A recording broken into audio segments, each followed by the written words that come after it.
You've turned the People's Department of Justice into Trump's instrument of revenge. As Attorney General, you're siding with the perpetrators and you're ignoring the victims. That will be your legacy unless you act quickly to change course. You're running a massive Epstein cover-up right out of the Department of Justice. Congressman Jamie Raskin and Attorney General Pam Bondi faced off in a fiery Capitol Hill hearing. Work to be done in that area, but I want to thank the Attorney General for her great work in the first year on the job, and I want to thank you for being here. With that, I would yield to the ranking member for an opening statement. Thank you kindly, Mr. Chairman, and welcome, Attorney General Bondi. You've got the best lawyer's job in America because your mission is justice and your clients are the American people. But to promote justice for the people, you've got to listen to the victims, like the women seated behind you today. Those are just some of the hundreds of survivors of Jeffrey Epstein's global sex trafficking ring who are demanding that the truth be told and are demanding accountability for the abusers who trafficked and raped them.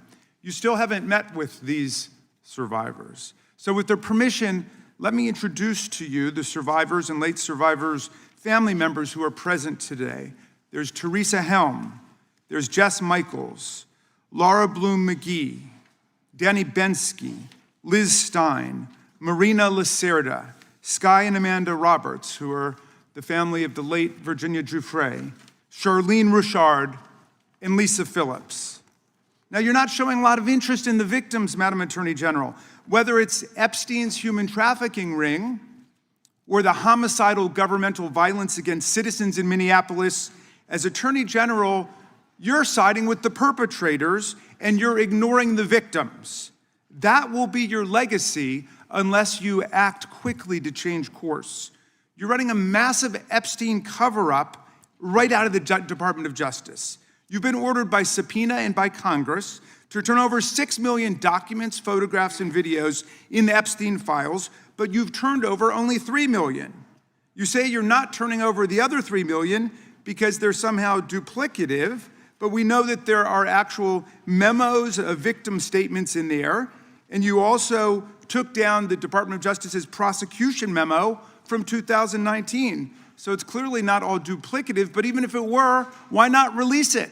Just release all the duplicative stuff. In the half you did produce, you redacted the names of abusers, enablers, accomplices, and co-conspirators, apparently to spare them embarrassment and disgrace, which is the exact opposite of what the law ordered you to do. Even worse, you shockingly failed to redact many of the victims' names, which is what you were ordered to do by Congress. Some of the victims had come forward publicly, but many had not. Many had kept their torment private, even from family and friends, but you published their names, their identities, their images on thousands of pages for the world to see. So you ignored the law, and even with over 100,000 employees at your disposal, you acted with some mixture of staggering incompetence, cold indifference, and jaded cruelty towards more than 1,000 victims raped, abused, and trafficked. This performance screams cover-up. Convicted sex trafficker and groomer Ghislaine Maxwell opened the gates of hell to Virginia Giuffre and hundreds of other victims, as Virginia recorded in her remarkable book, Nobody's Girl. But when Maxwell was subpoenaed to come testify before Congress, you and Todd Blanche quickly moved her from a higher security prison to a minimum security camp in Texas, where she's enjoyed 5-star treatment, including catered meals, private gym time, and access to a therapy puppy. All because Todd Blanche, who's utterly failed to investigate the monstrous crimes of Epstein and Maxwell's co-conspirators, spent 9 hours with Maxwell and satisfied himself that she would have nothing untoward to say about Donald Trump, which is your only real interest in the matter, based on institutional performance. But abandoning victims and coddling perpetrators is what you do best. When the FBI opened a criminal investigation into the brutal killing in Minneapolis of Renee Good, a poet and 37-year-old mother of 3, by Trump's masked paramilitary ICE agents, you shut it down. You claim you're investigating the cold-blooded murder of Alex Preddy, an ICU nurse at the VA. But how can we trust the administration when the president and Kristi Noem call Preddy a domestic terrorist and Stephen Miller called him a would-be assassin? Not only do you refuse to share evidence with the state and local investigators and prosecutors in Minnesota, you have blocked their access to the crime scene and the evidence. How are you seeking justice for Marimar Martinez, the Montessori school teacher in Chicago who was shot 5 times by a Border Patrol agent who bragged about it on text? Or the family of Keith Porter, a father of 2 shot and killed by an off-duty ICE agent in LA? Or the family of Silverio Villegas Gonzalez, shot and killed in Illinois minutes after he dropped his kids off at school? There's no sign of any movement at the Department of Justice. You even launched a criminal investigation into Renee Good's grieving widow. How sick is that? But it's even worse. You've turned the People's Department of Justice into Trump's instrument of revenge. Trump orders up prosecutions like pizza, and you deliver every time. He tells you to go after James Comey, Letitia James, Lisa Cook, and Jerome Powell, the head of the Federal Reserve Board, and members of Congress like Adam Schiff, Mark Kelly, Alyssa Slotkin, Chrissy Houlihan, Jason Crow, Chris DeLuzio, and Maggie Goodlander, to name a few, and you snap to it. You replace real prosecutors with counterfeit stooges who robotically do the president's bidding. Nothing in American history comes close to this complete corruption of the justice function and contamination of federal law enforcement. And the good news is many serious lawyers at DOJ, including some of your own original appointees, have refused your lawless orders. Danielle Sassoon, your original pick for acting U.S. Attorney in Manhattan, resigned rather than follow your corrupt order to quash an indictment against Mayor Eric Adams as a political favor from Donald Trump. A Federalist Society member who clerked for Justice Scalia, U.S. Attorney Sassoon refused to participate in this blatantly corrupt scheme.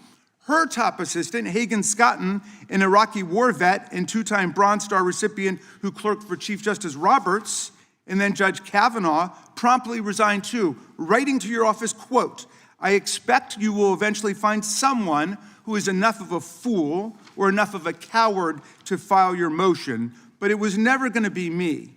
You and the president nominated Eric Siebert, a 15-year career prosecutor, to be your U.S. attorney for the Eastern District of Virginia. But after 5 months of investigating Letitia James and James Comey, he found no evidence to justify criminal charges. So you forced him out. You replaced him with Lindsay Halligan, Trump's personal lawyer from the Mar-a-Lago documents case, who had 0 prosecutorial experience and no qualifications. And then you were humiliated when a federal judge found that this corrupt appointment was blatantly unlawful and threw out Halligan's indictments entirely. And grand juries of American citizens have repeatedly rejected your vendettas and baseless indictments brought by the hacks left at DOJ now, with 2 different grand juries in Virginia voting down indictments against Letitia James in a single week. And just yesterday, another grand jury shut down your vendetta factory by rejecting indictments against the 6 members of Congress who had spoken out to remind all service members that they have a duty to refuse illegal orders. You tried to get a grand jury to indict 6 members of Congress who are veterans of our armed forces on charges of seditious conspiracy simply for exercising their First Amendment rights. I hope you will heed the wisdom and the constitutional patriotism of those grand jurors and not try it again by doubling down on that humiliation. As your best lawyers are sacked for having participated in the January 6th case or just flee for the exits now, your new lawyers keep lying in court. In dozens of cases, they've been excoriated for lying to federal judges. Chief Judge Boasberg, right here in D.C., suggested your Department of Justice perpetrated a fraud on the court. Other judges found your statements to be, quote, inexplicably misleading, patently incredible, totally inconsistent, and so disingenuous that the court is left with little confidence that the government can be trusted to tell the truth about anything. Now, as ranking member, I asked the chairman to add a few extra rounds of questions today because we each have 5 hours of questions, not 5 minutes, but we're stuck with 5 minutes. That's clearly insufficient to give voice to America's victims and survivors and to demand answers about all the corruption and cover-ups that we see at DOJ right now. We've got just one round, so we ask you politely but firmly, Madam Attorney General, please do not waste 1 second of our precious time by evading questions, by changing the subject, or engaging in personal attacks against members of Congress. We saw your performance in the Senate, and we're not going to accept that. This isn't a game. In the Senate, you brought something with you called a burn book, a binder of smears to attack members personally for doing the people's work of oversight. Please set the burn book aside and answer our questions. And when you hear us reclaim our time, that means it's time for you to stop speaking. We only have 5 minutes, so when we reclaim our time, that means you stop. And if you don't, we will ask the chair to stop the clock and let you go on his time. The quality of justice in America depends on the character of our government. Please do your job and bring the Department of Justice back from the brink. The survivors seated behind you and the American people watching everywhere deserve a Department of Justice worthy of its name. I yield back, Mr. Chairman. Without objection, all of the opening statements will be included in the record. We will now introduce today's witness, the Honorable. In a blistering opening statement, Raskin accused Bondi of mishandling sensitive Epstein case files and failing to protect victims of Jeffrey Epstein's trafficking network. He claimed the Justice Department has withheld millions of documents requested by Congress and improperly redacted information, shielding alleged abusers while exposing some victims' identities. Raskin also questioned the department's decision-making surrounding Ghislaine Maxwell and raised broader concerns about the DOJ's independence under President Trump. At the heart of the confrontation is a larger constitutional issue, the balance between congressional oversight and executive power.